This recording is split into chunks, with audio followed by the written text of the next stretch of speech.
Another day, another vlog. Good noon, everyone. So today I received a parcel, which is a UFO Solar. So let's get inside and we will open this one. So this is now the parcel. So I will open this one.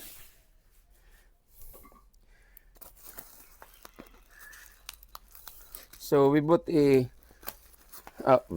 order a solar light for our bonsai yard because time is very dark here, and it's our what they call as consumption of electricity is going high.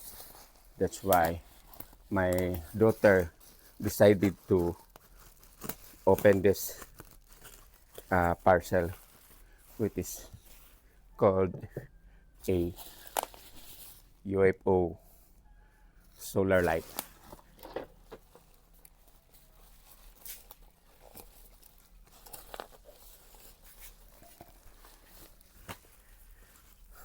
It is nice sealer because they did not do a tipid on the bubble wrap.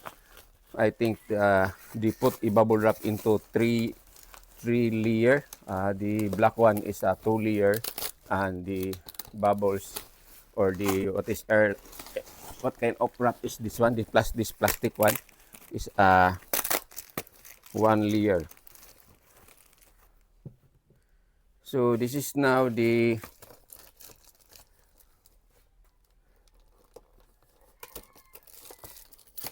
parcel.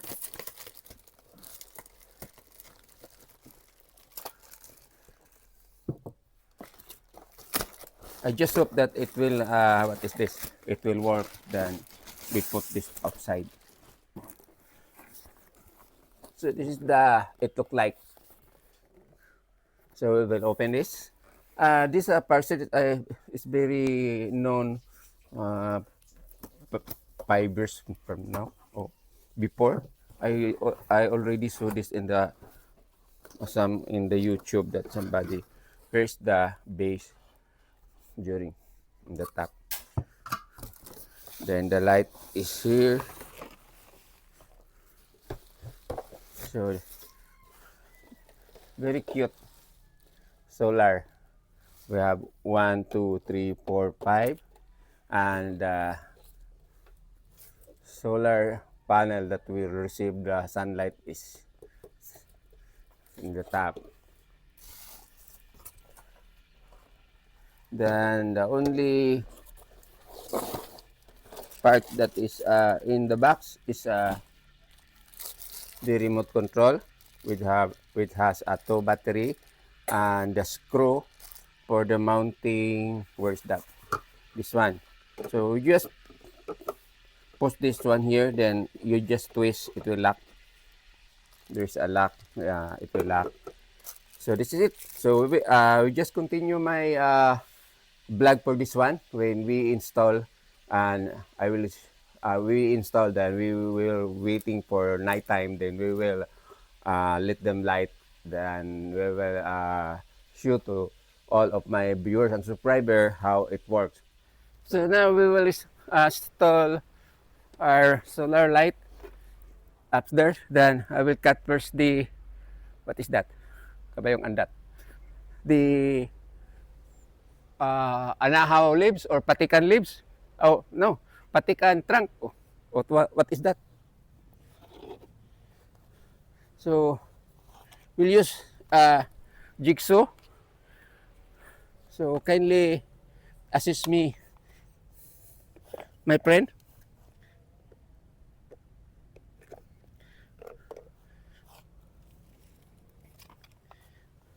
Pull up.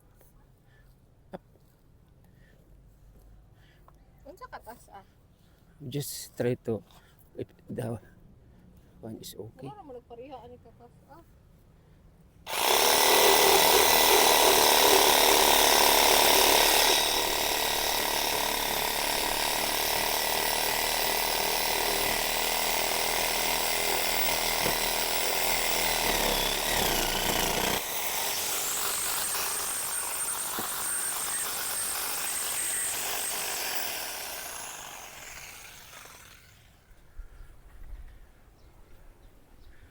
So, so let me see. This I think it is not durable. So kindly we will change. It is rotten. So I need to use the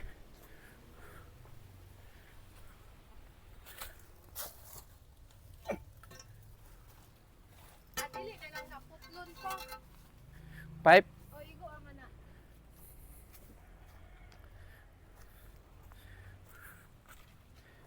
So I got a tubular metal pipe. So the height is enough.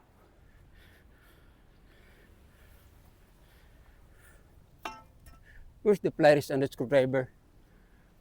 I already pull get Asa gibutan ni? Ako rin kuha.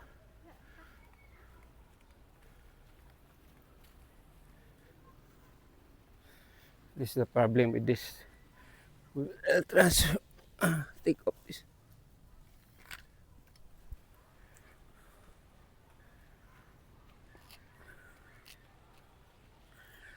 Nagsiga lagi na daan.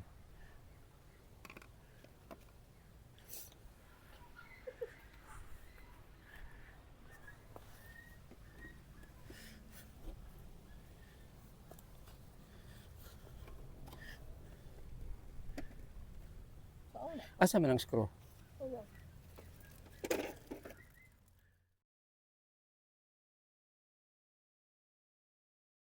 So we have already installed the what they call this sensor.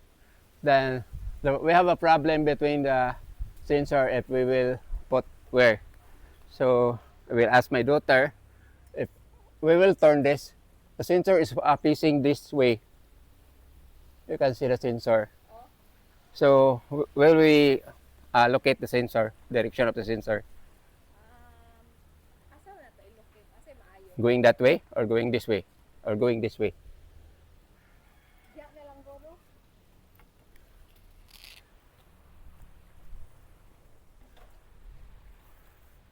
Asa dapit ang sensor ron? Okay ra dagway pa kay mulakaw kadto maigo maguro niya. Like that? Ana ra? Or that? Or this way? Diri guro. Okay. Okay na na. So we just do a modification. We just use the old tube and we put some spacer after with this a old rotten trees. So we don't have enough money to buy the tube. So we just let them function this late evening or early evening, so you can see how bright is the light is.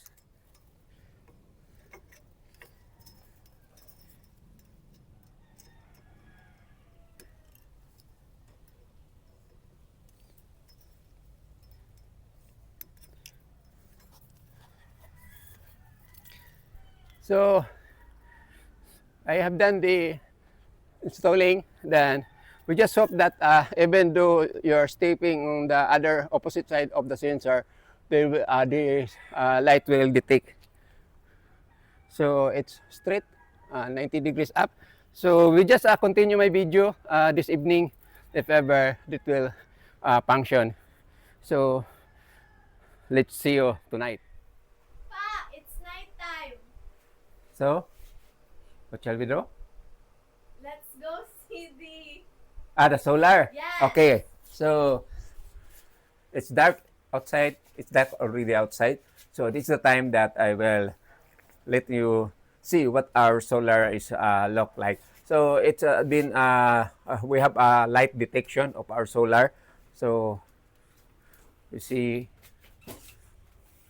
that is the solar now. Then I go in there. Then we will see how bright it is.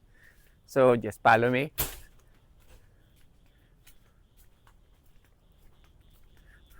Okay. So this is we have how many meters that the solar will detect the light.